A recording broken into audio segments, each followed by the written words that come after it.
Pregnancy में pre, during and postnatal के बारे में आप क्या एडवाइस देंगे? सी प्री एंड पोस्ट दोनों कंडीशन अलग होती है कि पोस्ट नेटल क्या होता है, बहुत ज़्यादा कैल्शियम लॉस होता है। मोस्ट ऑफ द वुमेन में देखा नेक, नी, लो बैक पेन होता है। और स्पेशली उनका वो जो सैगिंग स्किन होता है, बिकॉज़ जो वो स्ट्रेच हुआ है स्किन, वो उनको उससे बहुत दिक्कत होती है और वो बहुत कॉन्शियस होते हैं और उसको। कोई-कोई लड़कियाँ लेडीज़ को मैंने देखा वो गिव अप कर देते हैं। बोलते अभी तो हो गया, now I can come back. नहीं, कोई भी कम बैक कर सकता है। शिल्पा शेट्टी के हमने 3 महीने 34 केजी फैट लॉस कराया।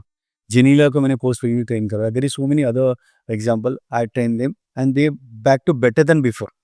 हुँ, हर चीज़ पॉसिबल है, अच्छे स्लो एंड स्टेडी वर्कआउट से एंड जो उसकी वजह से कैल्शियम लॉस होने की जो नी, लो बैक है उससे भी इम्प्रूव हो जाते हैं and you can be more flexible, more mobile and more strong then before. And look also fit. Look also fit.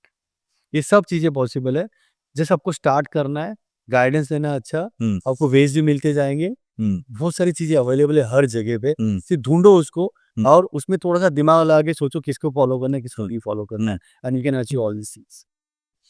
Lovely. Sir, एक बहुत ही इंटरेस्टिंग सेक्शन मैं ट्राई कर रहा हूँ आपके साथ, ब्रेक द मिथ, ठीक है?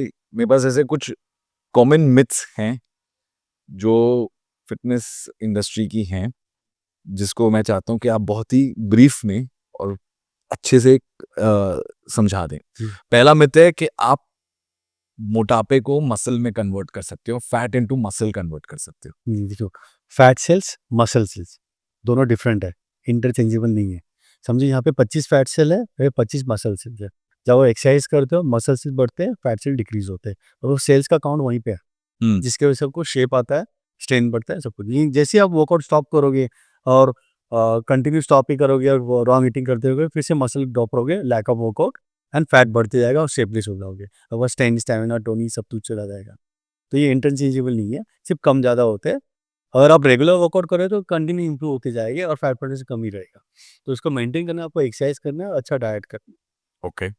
दूसरा है वेट उठाने से औरतें बल्की हो जाती हैं ज़्यादा और इसलिए उनको वेट ट्रेनिंग नहीं करनी चाहिए। ये टोटली रॉन्ग है बिकॉज़ सी फीमेल हार्मोन जो है एस्ट्रोजन, जिसकी वजह से they put on more fat cells, उनमें हुँ, एडिपोज टिश्यू ज़्यादा होता है, जो फैट ज़्यादा पुट ऑन करता है, जिसकी वजह से they are softer than male और नेचुरली वो वैसी बॉडी भगवान ने बनाई है हुँ, कि वो अट्रैक्टिव रहे, यानी डिफरेंस है मेल और फीमेल में।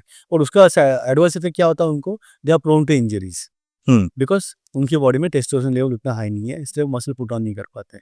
अगर आप वेट ट्रेनिंग करते हैं तो because of weight training testosterone थोड़ा बढ़ेगा और they they will build up the muscle and उस बिल्डअप मसल होने की वजह से वो उनके जॉइंट को सपोर्ट करेगा और उनको जो प्रोन इनका हिप बेल्ट भी बड़ा होता है, दैट्स व्हाई एंगल ज़्यादा नी की तरफ होता है, जिसकी वजह से नी पे ज़्यादा लोड आता है। हुँ, तो अगर मसल हो गए तो नी पे लोड कम आएगा हुँ, और इंजरीज भी कम होगी। प्लस अगर मसल हो गए तो ही टोनिंग होगा और शेप आएगा, बॉडी को शेप भी उसी से आता है।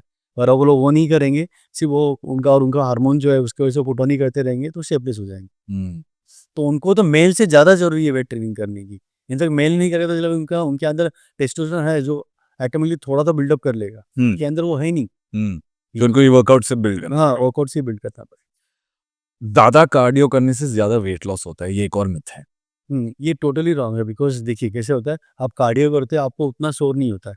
During the workout you burn calories. Hmm, first phase में होगा, बाद में उतना कुछ नहीं, बॉडी यूज़्ड टू हो जाएगी। हुँ, बट आप वेट ट्रेनिंग करते हो प्रोग्रेसिव तो आपको 2 दिन तक शोर होता है।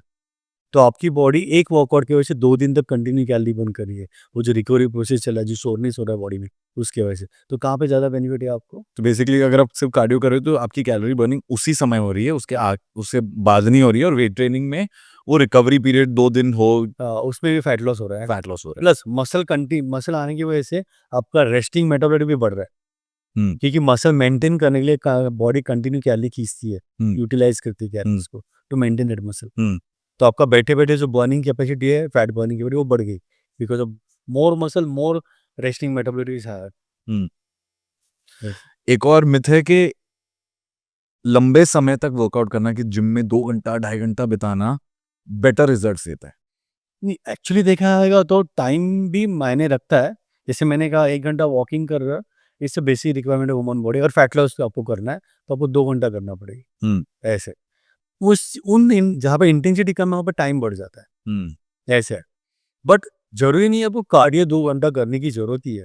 आप वेट ट्रेनिंग करो भी 10-15 मिनट भी कार्डियो कर रहे हो, तो वैसे भी 1 घंटा 10-20 मिनट में आपका फैट बर्निंग हो जाएगा, बिकॉज़ आपने सब पावर यहाँ पे लगाई, उसके बाद थकने के बाद आप कर रहे हो, तो डायरेक्ट फैट बर्न होगा। तो जो लोग ऐसे जिम जाते हैं और 2-2 ढाई-ढाई घंटे तक स्ट्रेंथ ट्रेनिंग करते हैं, फिर कार्डियो करते हैं, उनको लगता है कि बेटर रिजल्ट्स होंगे, वो ज़रूरी नहीं है। जो नहीं फर्स्ट फेज़ में उनको मिलेंगे रिज़ल्ट।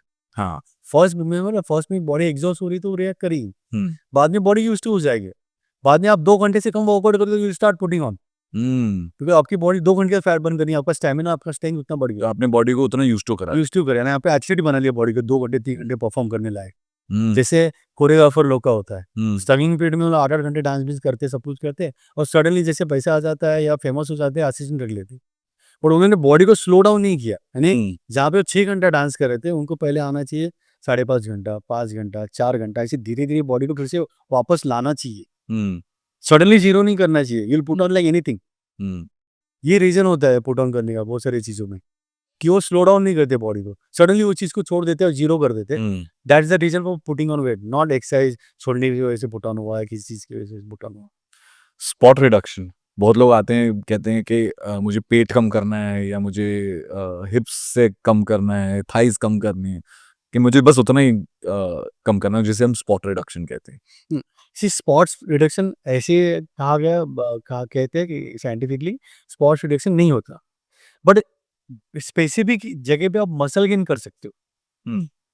बट फैट आपका ड्रॉप होगा जब अच्छा डाइट करोगे तो ही। हुँ। फैट बर्नर्स कम करोगे, यानी ज़्यादा कैलोरी बर्न कर रहे हो और कम कैलोरी कंज्यूम कर रहे हो, हुँ। उसकी वजह से हुँ। आपको ज़्यादा फैट लॉस मिलेगा और आपकी बॉडी मसल जो अंदर आपने बिल्डअप किया वो विजिबल होगी। तो स्पॉट रिडक्शन कुछ नहीं होता। स्पॉट रिडक्शन एक जगह पे आप फैट लॉस नहीं कर सकते, आप वर्कआउट कर रहे हो, इसका मतलब आप कैलोरी बर्न कर रहे हो irrespective of any body part. And legs workout में आप 1000 कैलोरी बर्न करो 1 घंटे में, तो आप 1000 कैलोरी ओवरऑल बॉडी से आएगी। बट सिलेक्शन ऑफ वर्कआउट अगर गलत होगा, यानी आप आज 2 घंटे कर रहे हो, 2 घंटे भी करके आप 300 के ऊपर कैलोरी बर्न नहीं करोगे।